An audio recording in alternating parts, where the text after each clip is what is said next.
Frédéric Gay, bonjour. Bonjour. Vous êtes le directeur général de Real Time Financial Technology. Vous venez régulièrement nous parler de l'évolution des devises. Et aujourd'hui, vous proposez une nouveauté, une gestion déléguée sur les devises. Oui, tout à fait. Alors la société Real Time Financial Technologies, donc à Genève, a développé des algorithmes de trading sur les devises depuis maintenant plusieurs années, puisqu'on a commencé à faire les tests en 2008. Et puis, on a mis à disposition ces algorithmes de trading auprès de la société RTFX à Malte, avec qui on travaille.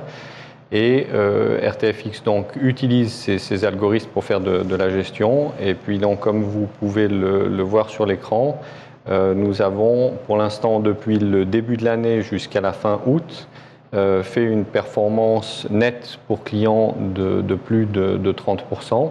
Donc c'est une gestion qui est vraiment uniquement ciblée sur la paire euro contre dollar. C'est un système de gestion qui marche très très bien quand on a des marchés de trend qui s'établissent, donc qui est tout à fait approprié pour les marchés qu'on a en ce moment avec la volatilité qu'on peut connaître. L'investissement minimum est de 10 000 euros. Le gros avantage de ce système de gestion, c'est que c'est complètement transparent. Donc le client peut se connecter, peut voir toutes les transactions qu'on fait, peut voir son profit ou sa perte.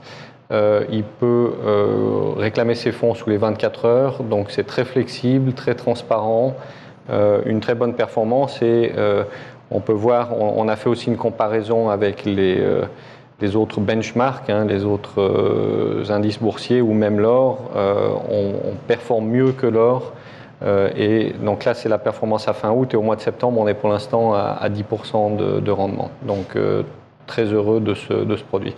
Alors si le client est intéressé, donc il doit ouvrir un compte chez RTFX et il ne paye pas de frais, sauf que vous prenez une partie de la surperformance. Voilà, tout à fait. Alors il n'y a pas de frais, le compte doit être ouvert auprès d'RTFX, il n'y a pas de frais de transaction. On prend des frais de performance tous les trimestres. Si on a une performance supérieure à 4% sur un trimestre, on va prendre des frais au-dessus de ces 4%. Les premiers 4% sont pour le client et au-dessus de ces 4%, on prend des frais de performance qui sont aussi dégressifs selon le montant que le client investit. Mais je vous conseille d'aller voir le site de RTFX pour en savoir plus. On sera aussi présent sur le prochain salon qui est à Paris au mois d'octobre. On aura un stand, donc les gens peuvent venir nous voir. Et j'organise aussi une formation le 7 octobre à Paris où je parle de notre système de gestion, mais je renseigne aussi la théorie de dos sur laquelle ce système de gestion est quand même beaucoup basé. Donc voilà, si des gens veulent en savoir plus, ils peuvent aller sur le site. Ils peuvent aussi venir me voir à Paris le 7 octobre pour une formation.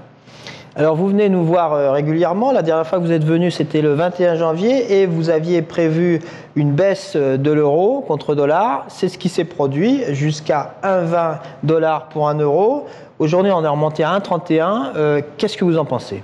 Alors on a eu, en fait, il y a un élément qui a pas mal inquiété les marchés, c'est la déclaration de M. Ben Bernanke, le président de la Fed, à la fin août, qui a parlé de nouveau de quantitative easing.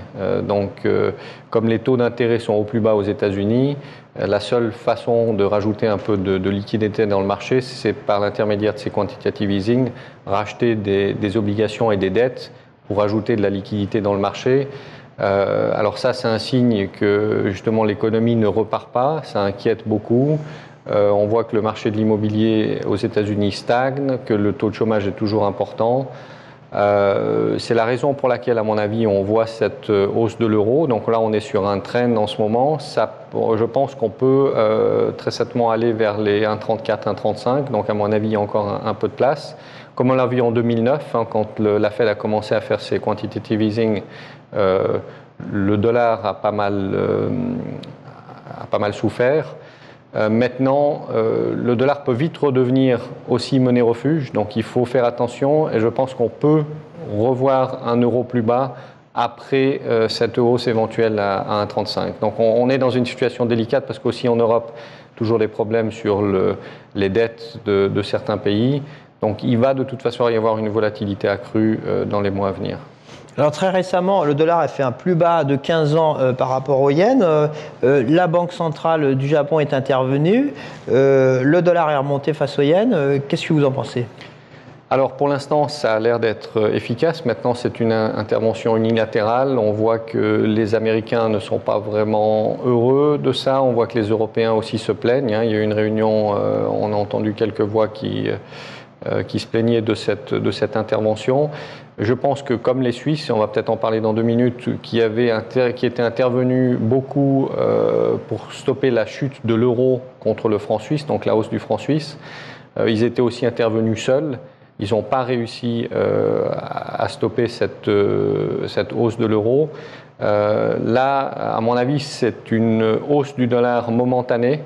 Et je pense qu'on peut profiter de niveaux peut-être de 86-87 pour revendre le dollar, acheter le yen et aussi éventuellement acheter le yen contre euro.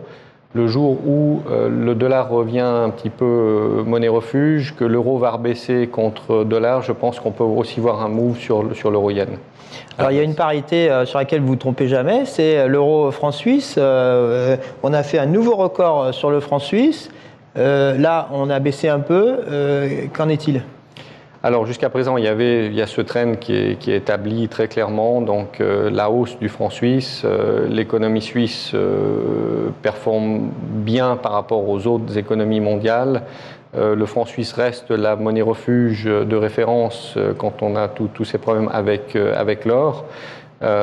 Donc moi je pense que là aussi il faut profiter de ce rebond sur l'euro suisse, puisqu'on est autour des 1,32, 1,33, 1,33,5. Là aussi, on peut peut-être monter jusqu'à 1,35, mais je reste assez négatif sur l'euro et positif sur le franc suisse dans les mois qui viennent, parce que je pense que la crise mondiale les incertitudes sur cette reprise mondiale vont perdurer, donc le franc suisse doit rester fort à mon avis. Frédéric Gay, merci. Merci.